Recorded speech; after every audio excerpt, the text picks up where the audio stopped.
Bismillahirrahmanirrahim. Apa sebetulnya iman itu? Imam Al-Hasan Al-Basri mendefinisikannya, kata beliau, laisal iman bitamanni wala bitahalli. Iman itu sebetulnya bukan sekedar angan-angan,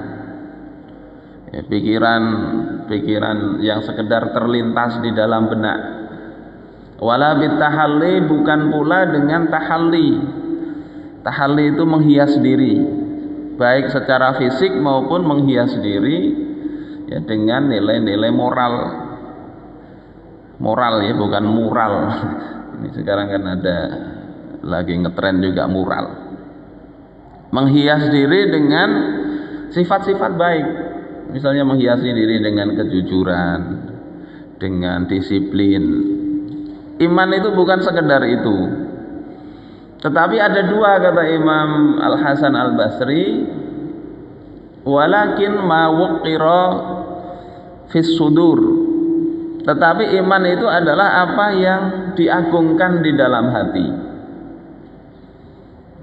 Wuqira itu diagungkan maknanya, bukan sekedar dibenarkan. Kalau sekedar membenarkan masih belum. Membenarkan, kata beliau, dan diagungkan, apa bedanya? Yang namanya diagungkan itu adalah apa yang kita benarkan, ditambah lagi kalau ada orang yang melecehkan sesuatu yang kita agungkan, kita akan marah di situ. Kalau sekedar membenarkan kan, orang menghina atau apa, kita nggak akan marah. Ini misalnya kita katakan air putih, terus orang menghina air putih, dalam artian itu apa itu, kita nggak akan masalah karena biasa aja. Disambati jelek nggak apa-apa kita. Tetapi mau kira apa yang diagungkan ini, kalau sesuatu yang diagungkan itu dilecehkan oleh orang lain, pantasnya kita itu marah. Sebagaimana misalnya Abu Bakar As-Siddiq, beliau ini orang yang lembut, tetapi ketika misalnya keimanan beliau kepada Rasulullah itu dihinakan, di dalam surah Al-Mujadalah ayat 22 kalau tidak salah, itu asbabun nuzulnya salah satunya adalah ketika bapak beliau itu mencaci Rasulullah, menghina Rasulullah. Beliau nggak sabar dalam artian nggak bisa menahan diri sehingga bapaknya dipukul oleh Abu Bakar. Jadi Abu Quhafah dipukul. Berita ini sampai kepada Rasulullah. Lalu turun ayat yang la tajidu qauman yu'minuna billahi dan seterusnya itu. Tidak engkau dapati kaum yang beriman kepada Allah, mereka saling berkasih sayang kepada orang yang menentang Allah dan Rasulnya, walaupun mereka itu bapak-bapak mereka sendiri, dan seterusnya. Nanti dibaca di Al-Mujadilah. Ini iman tuh begitu. Ketika ada seorang Yahudi namanya Finhas, diajak oleh Abu Bakar masuk Islam. Kata Finhas, ngapain masuk Islam? Tuhannya orang Islam itu miskin, sementara Tuhan kami kaya. Oleh Abu Bakar, nggak sabar dipukulnya oleh Abu Bakar, hingga akhirnya Finhas ini mengadu kepada baginda Rasulullah Sallallahu Alaihi Wasallam. Aku dipukul Abu Bakar. Yang kita sering dengar cerita itu kan nggak ada begitu ya. Nah, kemudian kata Abu Bakar menceritakan duduk perkaranya, dia itu menghina Tuhan kita, disambatinya Tuhan kita ini fakir. Kata Finhas, dia berdusta, nggak ngaku. Akhirnya turun firman Allah Subhanahu wa taala yang mengatakan bahwasanya mereka itu berkata, innallaha faqir wa nahnu aghnia. Allah itu fakir, kami kaya. Sampai turun ayat itu tentang Finhas.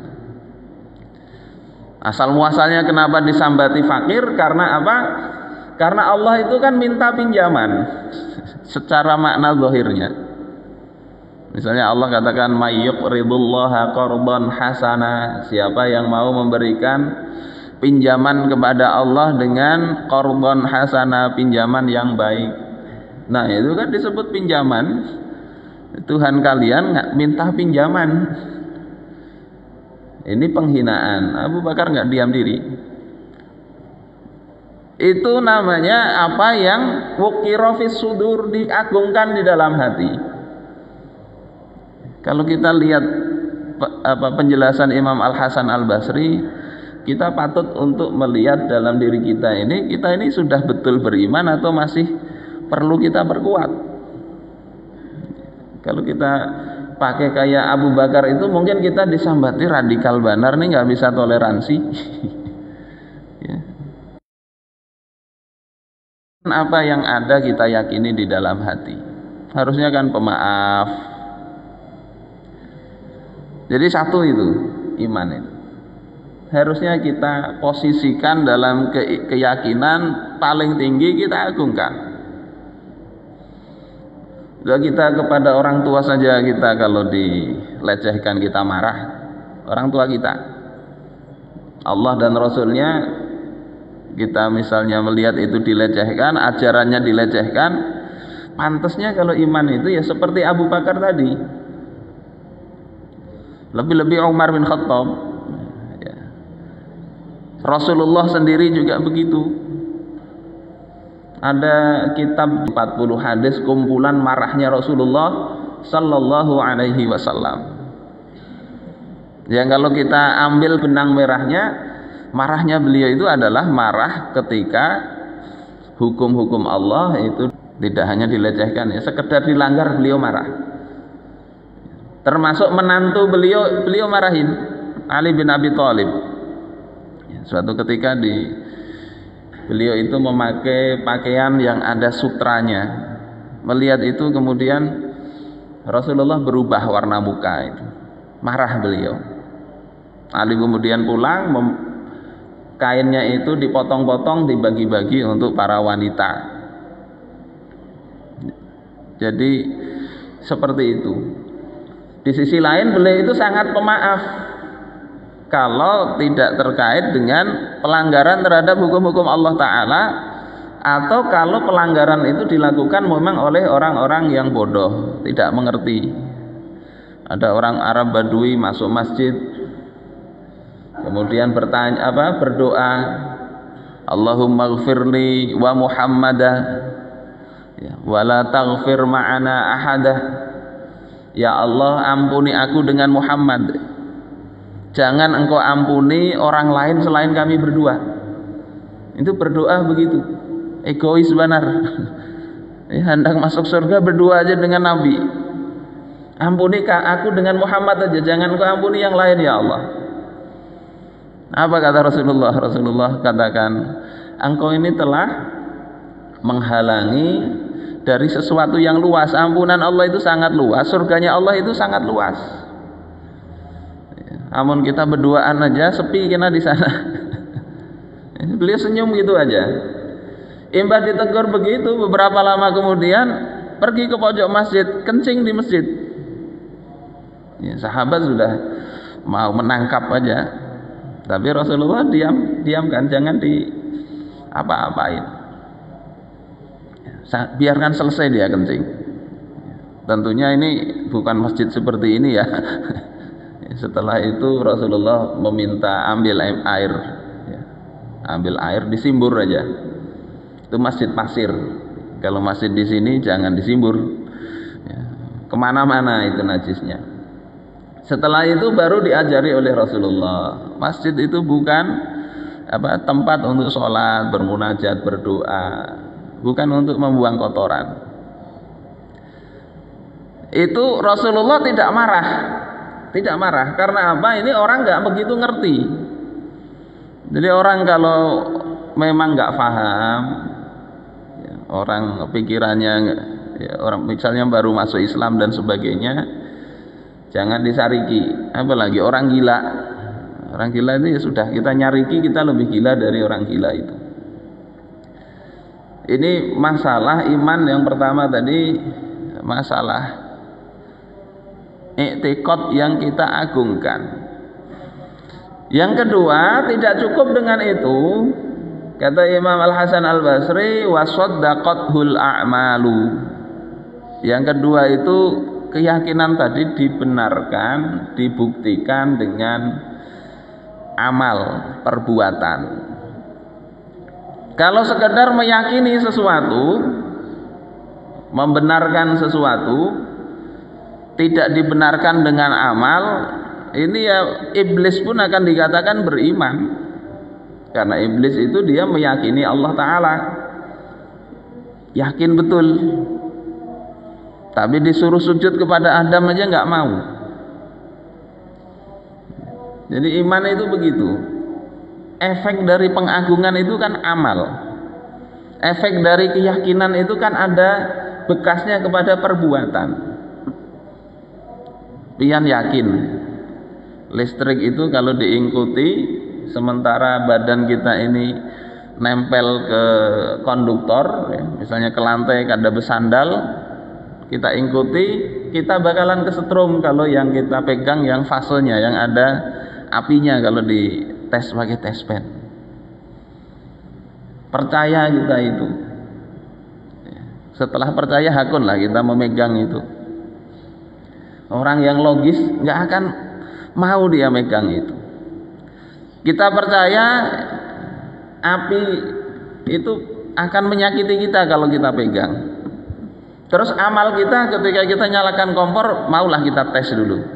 Ini apinya panas kah belum kah ini? Nggak akan kita tes. Keyakinan, kepercayaan ya, yang sederhana aja di dunia itu akan berbekas kepada perbuatan kita. Kita kedakun itu. Apalagi ini i'tiqad ya, yang posisinya lebih besar daripada sekedar kita tahu api itu bisa punya khasiat yang Allah berikan, yakni membakar. Sekedar itu saja kita ada perbuatannya. Oleh sebab itu iman kepada Allah, baik itu misalnya kepada sifat-sifatnya Allah, Allah mengetahui, Allah tahu apa saja yang kita lakukan, kita sembunyikan di dalam hati, itu harusnya ngefek kepada perbuatan kita. Kalau tahu Allah mengetahui apa yang ada dalam hati kita, kita bersembunyi dimanapun, tentunya kita tidak akan berbuat yang maksiat kepada Allah Ta'ala. Malu kita lagi mikirkan apa, Allah tahu. Pikiran kita kotor kah enggak kah, Allah tahu itu. Sehingga orang-orang alim yang arif itu kadang sekedar ada lintasan pikiran kotor saja mereka banyak beristighfar. Kok mikir begitu? Malu kepada Allah Subhanahu wa ta'ala. Pandangan mata yang khianat, melerek-lerek apa yang diharamkan oleh Allah Ta'ala, matanya ke sana melerek ke sana. Di sana ada yang nggak boleh dilihat. Allah tahu itu. Allah tahu. Sehingga bentuknya tentu kita akan menjaga dari itu. Bapak Ibu sekalian yang dimuliakan oleh Allah Subhanahu wa taala, itu iman ya. Jadi keyakinan yang kokoh, yang itu tidak sekedar diyakini tapi juga diagungkan. Yang kedua, amal, perbuatan, taat kepada perintah dan larangan Allah Subhanahu wa taala.